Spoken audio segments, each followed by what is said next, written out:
And he was mayor. Not PPC. Yeah. PCAC.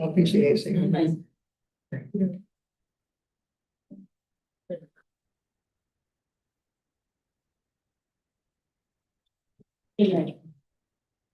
Good evening, everyone. It's about 5:32 p.m. and I call to order the Finance Committee for the Northern Virginia Transportation Authority. We have a quorum present according to staff. So I welcome everyone. I want to thank especially committee members. It's not been the easiest commute for a lot of folks. And I know we have some that are stuck and are on the way. I want to thank staff for great work. So with that, we've got a couple action items. The first is approval of the January 8, 2026 draft meeting summary minutes. Everyone had a chance to review them? I'll entertain a motion on the summary minutes then. I move approval of the January 9, 2026 draft meeting summary minutes. Thank you. That's second. Second. Any discussion? All those in favor, signify by saying aye. Aye. Opposed? Item passes unanimously. Next item on the agenda. Consultant service procurement, Mr. Lungi. Thank you. This is the formal staff report, the public facing document for the closed session that we had last month. We did have successfully concluded the discussions with the proposed firm, ICF. Council has helped guide those instructions, and you can see that the change tracking in the award letter is the attachment to this.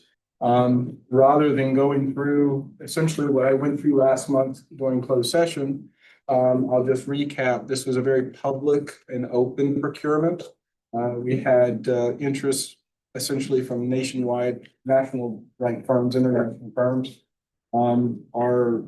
We were able to get everything that the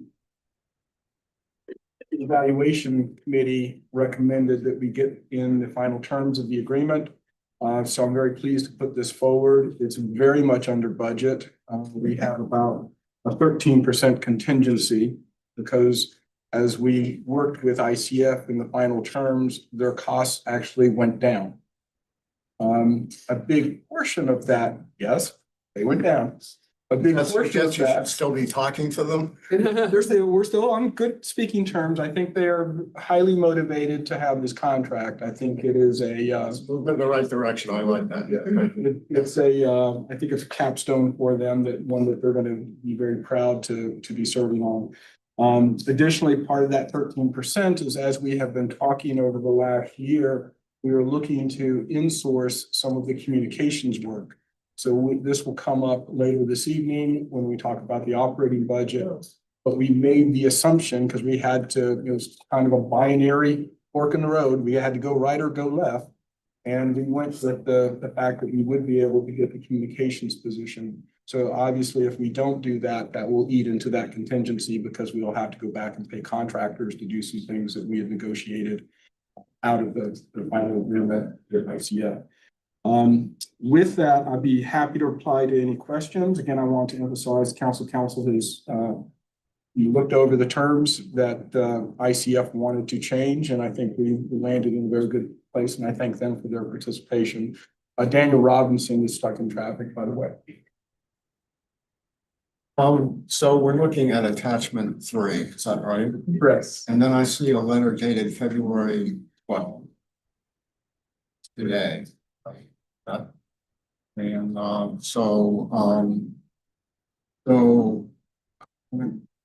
just do folks have any questions at all, either about the process followed here or the outcome? Okay. Pricing good. Not seeing any or hearing any, I entertain a motion as follows. I move the Finance Committee recommended authority approval of the transaction consultant services contract award to ICF Incorporated LLC. Do I hear a motion to that effect? Just make a motion. I will second it.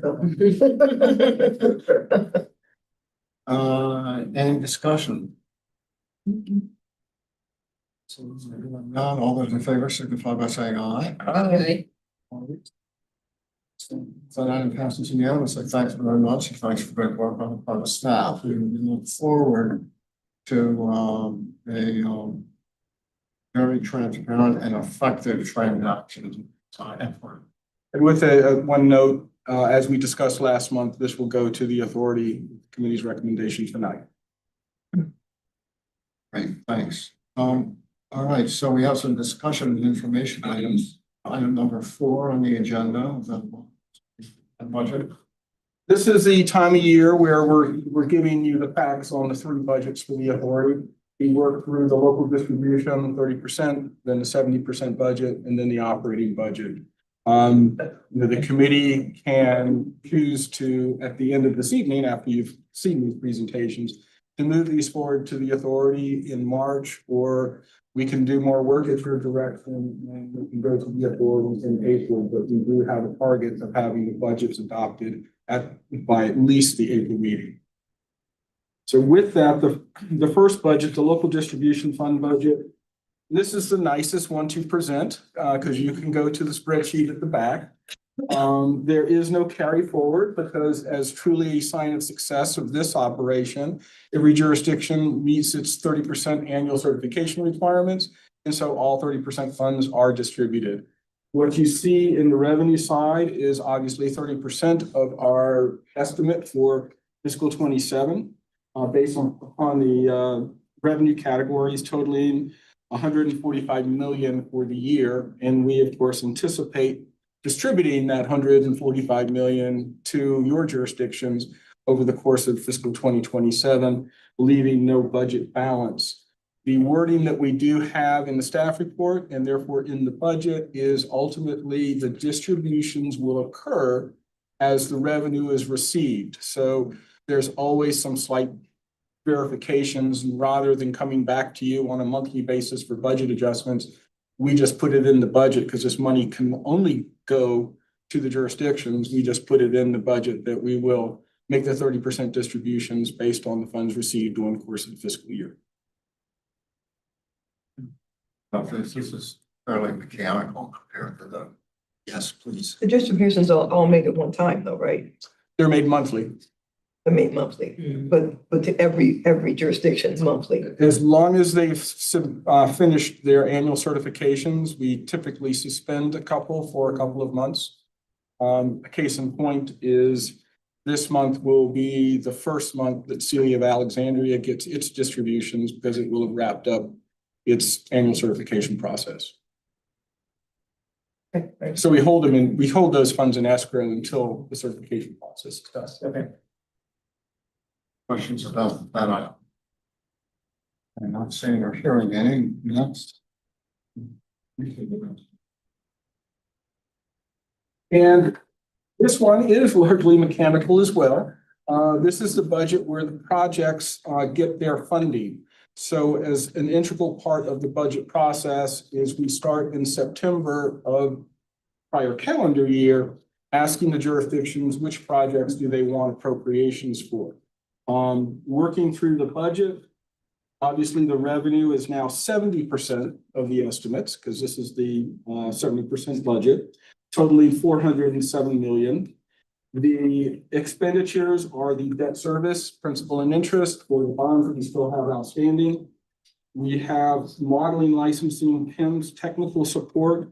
We are asking for $250,000 to continue work on our Nova Gateway, putting in more transparency and allowing jurisdictions to do more work directly within PIMS and within the gateway, which we found they are highly supportive of, and it saves them a lot of time and trouble as well as us.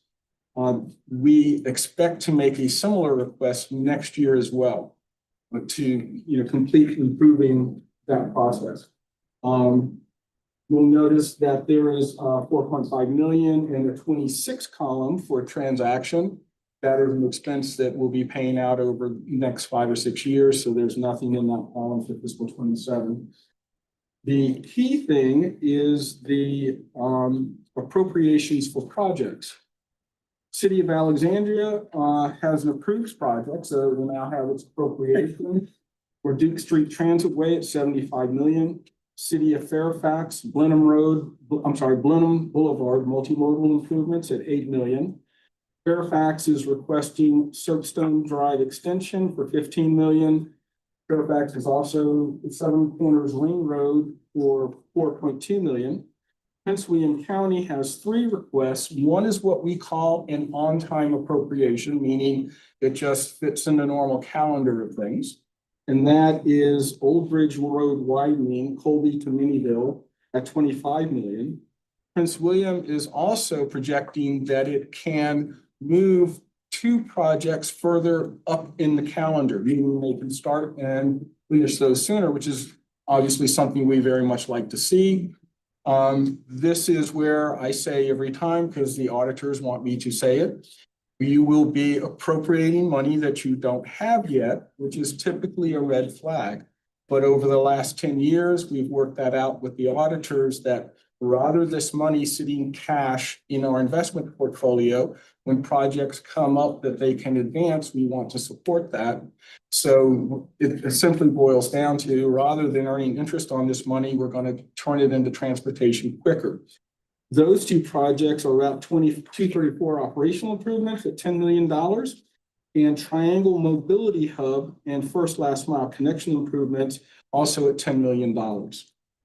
That is obviously the bulk of the expenditure for this budget. We also have lines for the debt service reserve, which is held by our bond trustee. And we have a working capital reserve at $120 million, which is something I think that we can actually look to potentially downsize in the future and put that money, take it from reserve and put it into active utilization. With that, I'd be happy to reply to any questions. So just to make sure I understand, so projects you just went through, total 173.173.3, and then the total expenditures is 183 cents. Is that right? Look one line over to your right. It's 147.2 and 153. Oh, I was like, I was trying to follow the math in my head, and I was like, the math ain't mathing. Okay, I see it. That is why. Okay, thanks.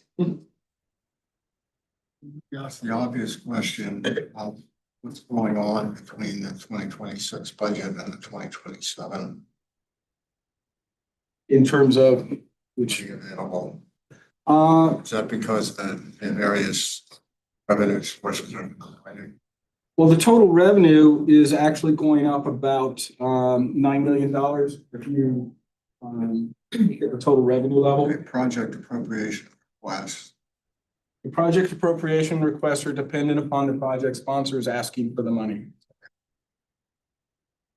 One of the things that we don't do is just automatically appropriate. We tried that once and it was a nightmare. Yeah.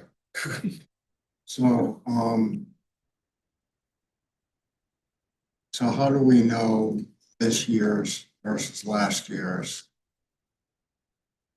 program? Well, last year, You have the bottom line number. the jurisdictions, project sponsors asked for 173 million in appropriations. This year, they're asking for 147. And how much money is available? Well, the net revenue restricted for the 6-year program commitments has grown. And basically, the regional revenue fund is essentially the investment portfolio. So if you look at those financial statements that we have at the end of the audited financial statements, it shows all of the projects that have received appropriations but have not yet spent out, or they've spent out 100% and are considered closed. And then we have another list of projects that are approved but not yet appropriated. That net revenue restricted for the 2027 6-year program commitments basically is showing you the unutilized funds that have been approved through 2027. We don't, even though we have approved projects going out into 2029, we don't include those numbers here because that revenue is not projected to be received in the end point, which is 2027 in this case. Okay, so is the regional revenue fund growing, staying the same, or getting smaller? It's growing basically in line with our revenue estimates. That's the point I'm trying to get to, yeah. And what are those two numbers? What's last year versus this next year? On the revenue side, the total revenue for 2027 is 407 million. And for 2026, it was 398 million. So if you look at the notes column on the far right, 2.A. Roman numeral 2, right below that is the total revenue line.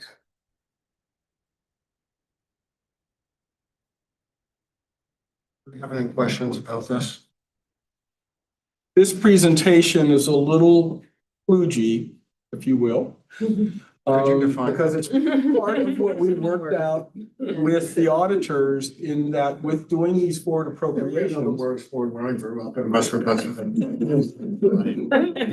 It's, well, awkward in that we have to let you know the impact of the forward appropriations.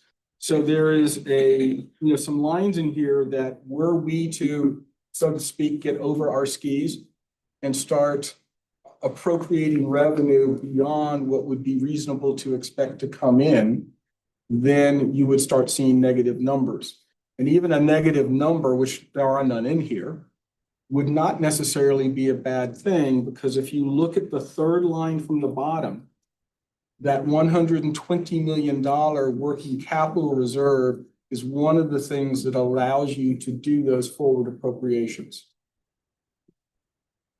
And we're maintaining that at the 120 million, okay? Zero balances, okay? Anybody else, any other questions about this? No, I don't think so. Okay, next item on the agenda, operating budget outline. As we have done in prior years, and I asked Abigail Hillrich to join me because the major initiative in the operating budget is the communications position. This is essentially the same discussion that we had last year, and the committee recommended the position. I'm a little worried about my lung capacity, so I want to make sure that we put the best presentation forward on this. What we are looking at doing, recognizing that this is going to be a tough budget year for many jurisdictions, we look to minimize the impact on the regional revenue fund. If you recall, the authority received General Assembly approval to pay the operating budget from the regional revenue fund, which is the 70% fund that we were just talking about. We are looking at actually having a reduced transfer by $487,000 this year, which is about 9% compared to fiscal 26. With the communications position, that would still be a reduction of $287,000, or approximately 5% less than in fiscal 26. The heart of this, and the point I potentially did not make clear last year, and I am attempting to do a better job of it this year, is that one way or the other, we are going to pay for this communications work from the regional revenue fund.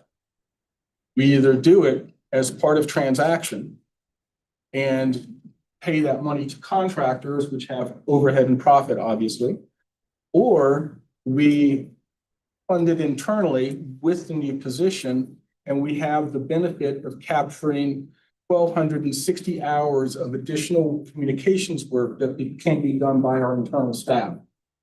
Like I had mentioned before, when we were looking at the transaction contract approval, we have a 13% contingency.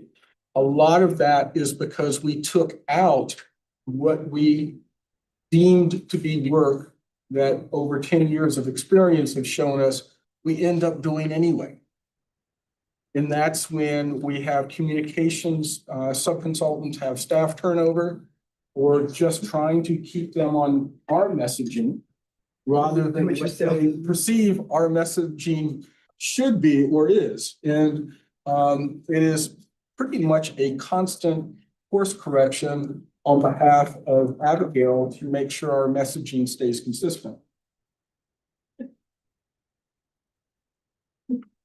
So when we are to kind of recap the operating budget, the base budget is grown by inflationary factors, cost escalation, contractual cost escalations, et cetera, et cetera. The big difference is the communications position, which the last we heard from the authority was bring it back in April of 2026. Rather than bringing it in April in 2026, obviously, we just folded it into the proposed 27 budget.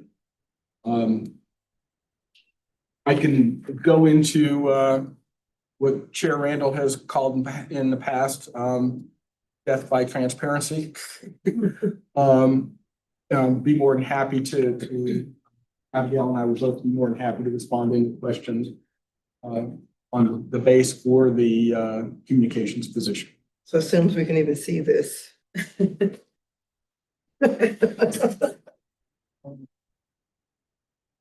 Meeting members, questions? I don't have a question. I do observe that this is overdue. Having worked in communications, you want to cut your reliance on on consultants, and it is cheaper to bring the work in-house. So I had no objections when this was brought up last year. I have no objections. Again.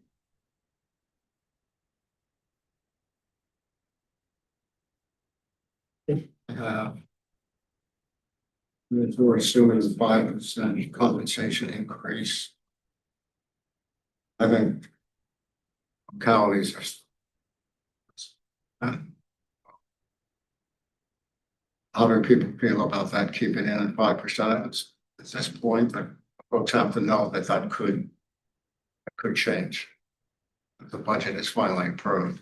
We propose capping it at 5%. We monitor the jurisdictions as their budgets are being developed and they're in development now. And then we do a survey once jurisdictions have adopted their fiscal 27 budgets and find out where that number would be.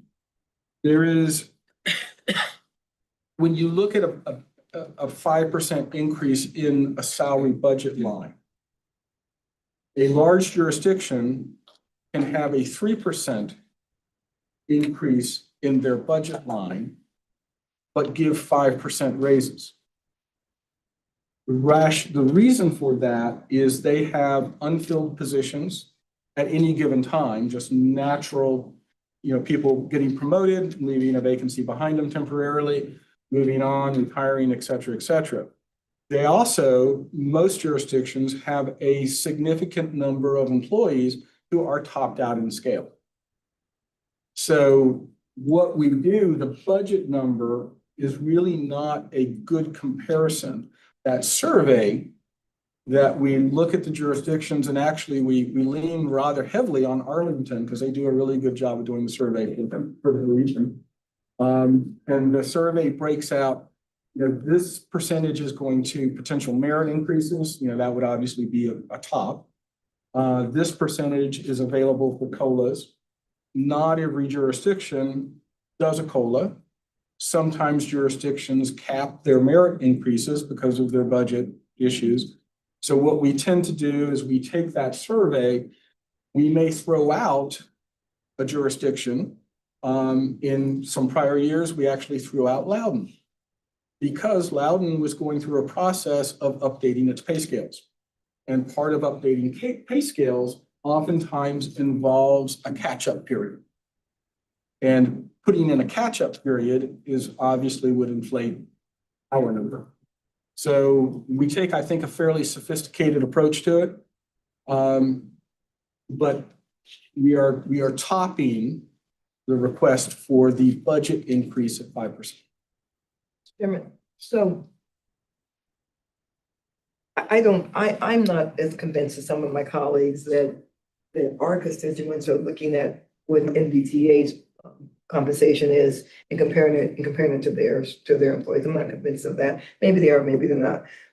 We start our budget process before anybody else. We have our budget presentation, our first budget presentation already. And even within our budget, we are doing an almost 9% increase for our sheriff's deputies, because in their world, their their competitors are making that. And if we're gonna keep them, that's what they're making.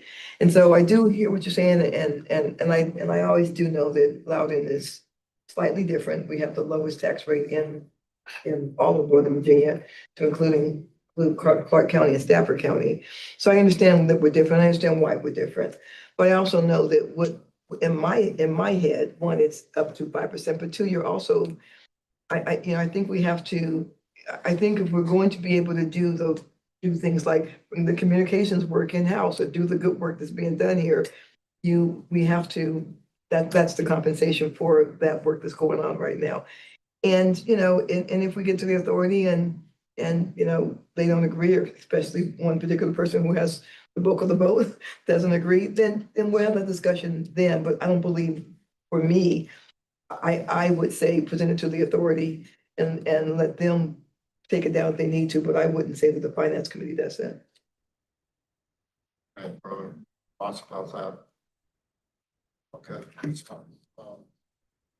The other question I had was the office lease, that's on page. Now.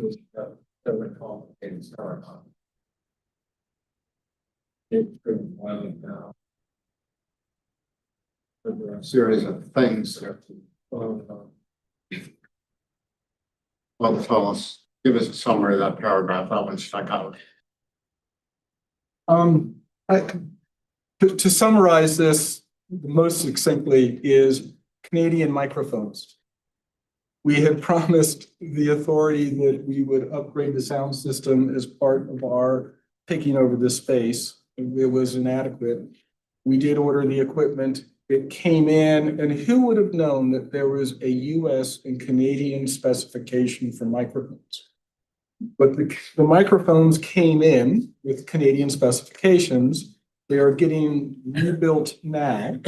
This is a long way of saying we haven't been able to do that closeout on all of the lease concessions that we got until we get that final bill in, because the landlord is going to pay a portion of those expenses. We also had the reason why last year looks so different than what we're proposing for fiscal 27 is we were in a rent-free environment for part of 26, and we also did not have to pay some of the capitalization costs that the lease typically agrees to. It was a prorated year for that. So that's why the numbers look so dramatically different. Once we have our US microphones installed and pay our bill, we are committed to giving the finance committee and the authority a full recap.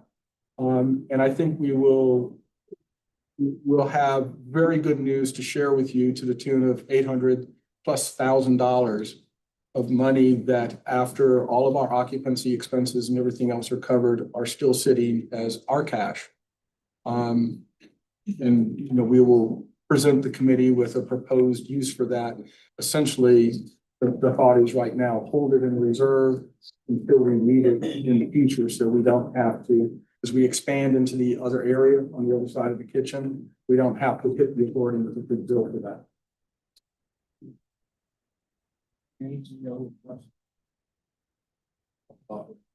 That's not action for us. Yeah. If you choose to give me a directive, I can take these for the committee to the authority in March, or we can discuss it again in March and then take it to the authority in April. Mr. Chairman, I would, if we need a motion, we can do a motion, but I would say March, so that people can kind of noodle on it, have more time, that type of thing. So March would be fine. For the authorities agenda, March would be fine for me. So we wait until the next meeting then, Right. where you're saying we should report out. No, we should be, I would make a motion to send this recommendation to the first meeting in March. The first authority meeting in March, yeah. Yeah, in fact, I'll make that as a motion. Thanks, second. Second, perfect, and Aye. good. I go, thank you. Now we get to the fun stuff, the investment portfolio. Or the monthly operating. Thank you, Chair Snyder. So to give you an update on the Fed meeting, the Fed last met on January 28th with no rate changes that occurred, but they gave very little guidance on the future changes.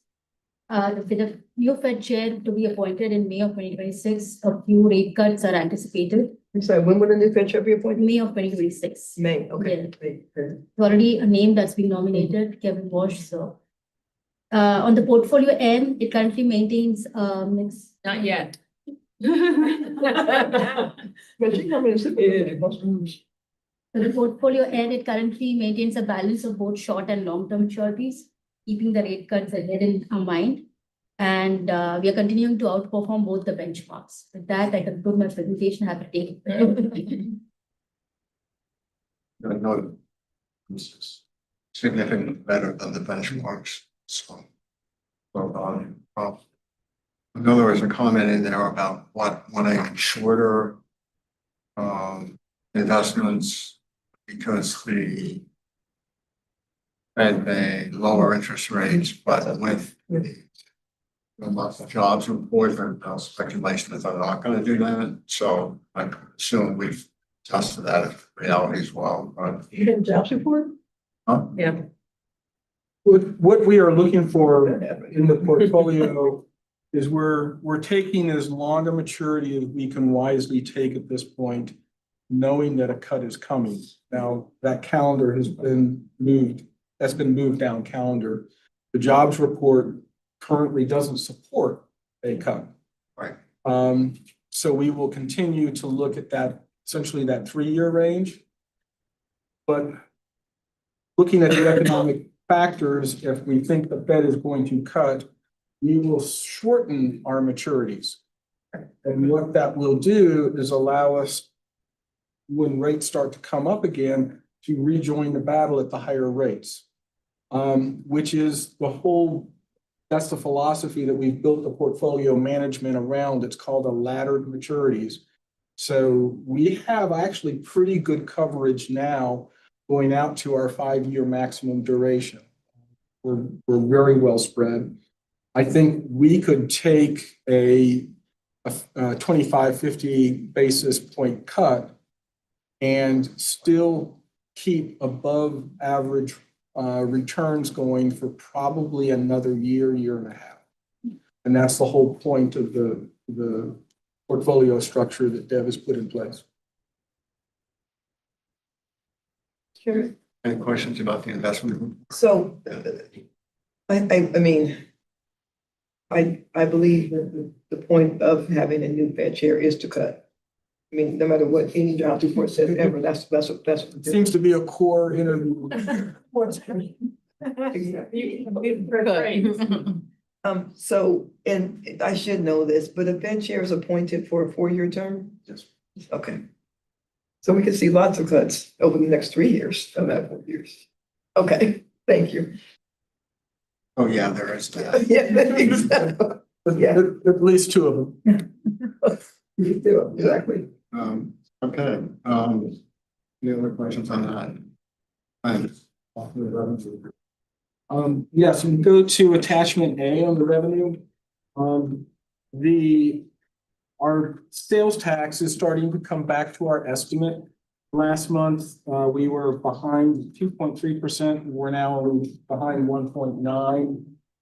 Haven't been able to dig into it too much, but we did get the sales tax results for the transfer coming from the Commonwealth this month, which would be December's transactions, and they look pretty good.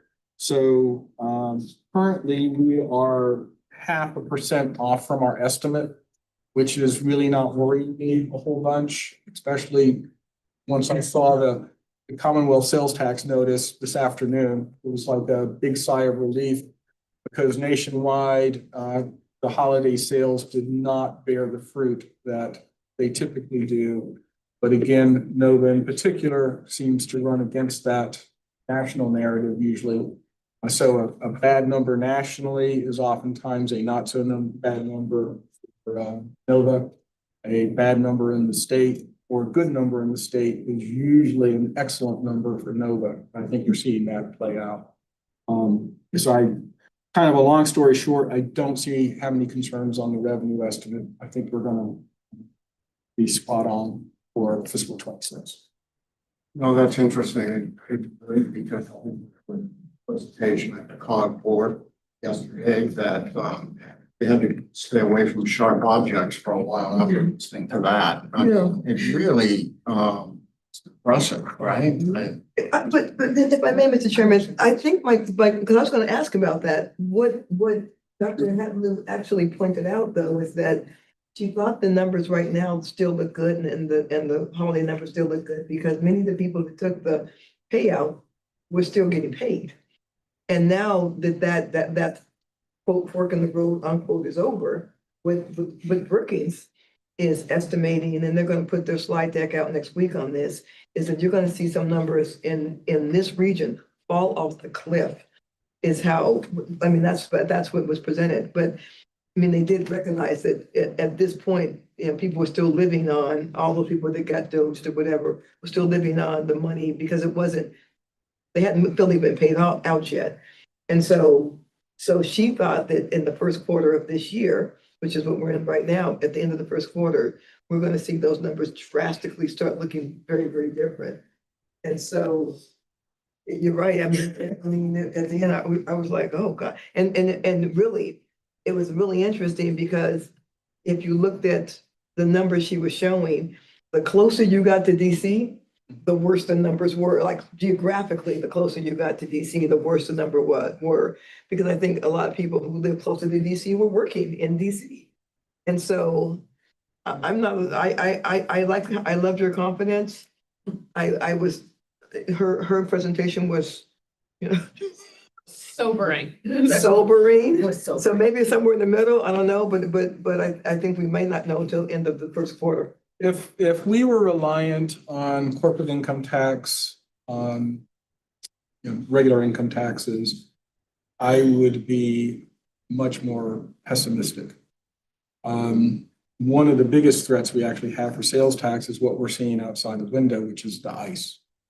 Ice, The ice. literal ice. The ice. The ice. I mean, one of the things to look Ice at. of any kind. One of the things to look at with sales tax is if I need new shoes, I will buy new shoes. I may buy cheaper shoes, but I will buy shoes. If I want new shoes, that want may have passed by because I couldn't go out and follow up my impulse. Although that has been balanced out by the internet sales. It's also what we are seeing on grantor's tax. We're seeing a recovery on our estimate on grantor's tax, but it's largely driven by volume. It's not being driven by price appreciation. We like grantor's tax when it goes up because prices are going up and volumes. But what we're seeing is people are just having to sell. Probably many of those folks who are going to move out of the area, they took early retirement, et cetera, et cetera. But that does free up opportunities downstream. We are in the process of reevaluating our 6-year revenue estimate, which we do. Rather than linking it to our operating budget, which is a fraction of the revenue estimates, we link it to the 2-year update to the 6-year program because we want those numbers as resilient and as focused as possible. So by updating the revenue estimates every 2 years, as we update a new 2-year program, we will have fresh numbers to take a look at. We may revise 27. We remember built in a recession in the latter part of this current set of revenue estimates that is technically in 28. But as we do redo the revenue estimates, we will assess whether or not we have to move that recession into a portion of 27 as well as 28. Recessions usually don't schedule themselves at our convenience of our fiscal years. They tend to come when they want to and then leave when they want to. I think the big comment there is, should get on the, presentation. Mm. I don't know what time in the day you want to read it, but in any event, I'm in a good mood. yeah. Just late at night with a drink.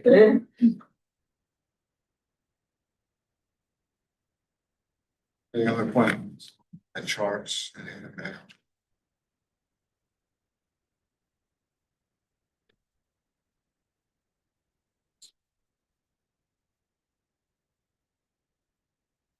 Okay.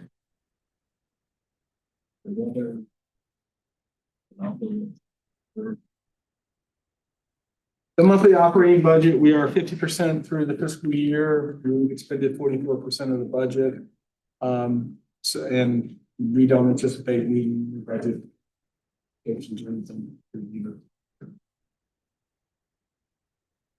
Right. Go back. Thank you, Mr. Chairman. I would just note, thank you for your support on the proposed FY 27 operating budget. I know sometimes communications position doesn't seem as important as other positions, but the relevancy really comes to life when you don't have it. And if you don't have good communications, or if you need good communications to oversee work of consultants, because we've had that experience. So thank you for that, because bringing it in-house really, really helps us. And as you all saw last month, the unveiling of the annual report, which is else except the printing, that's only a facet of what I would say Abigail and her team, but Abigail and Sharara, it's a facet of what they do. Any other general updates?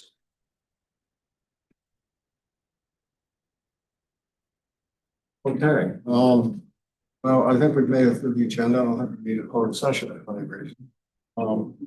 Anybody have anything else they want to raise tonight? Thank you very much. Then entertain a motion to adjourn. Thanks, and Chair Jefferson seconds. Those in favor, signify by saying aye. Aye. Thank you. That's great. It's Tracy on the line. And